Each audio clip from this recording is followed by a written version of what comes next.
It's difficult to grow food in the city, but more and more people are trying to. We usually don't get access to the big open fields. What we get are the scraps. We get the tiny side yards. We get the little scrap of lawn between the sidewalk and the street. My job is to re-engineer those pieces of land into edible spaces that are producing food for the families that live around them. Well, that's a good idea. Let's not put this guy in there then. Let's put the raspberries where the rosemary is. Most people's great-grandparents and probably their grandparents have had a garden or grew up with a garden. I hear that a lot from people. They say, oh, you know, my grandmother had this huge garden. It was so beautiful. I want to recreate that for my kids. Charlie, don't throw the dirt.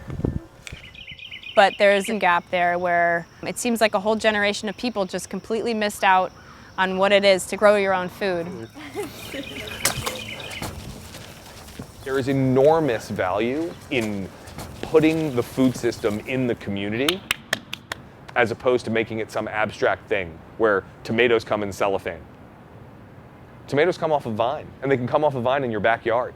And that is an extraordinarily empowering thing for people, in addition to being delicious. This is about as urban as it gets. It's very busy and very noisy and crowded, but this garden is sort of a secret on our roof.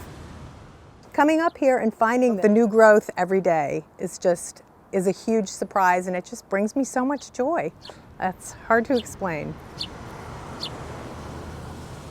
A vegetable garden has rich soil, there's flowers, there's natives, and it fosters a healthy ecosystem. If the kids are racing out the door first thing in the morning and they've not finished all of their food, I can take those leftovers out to the hens. They're getting a good breakfast. There's not a whole lot of waste. They get our leftovers, they lay eggs, we eat the eggs. We're all kind of having this nutrient circle that is pretty wonderful and pretty remarkable.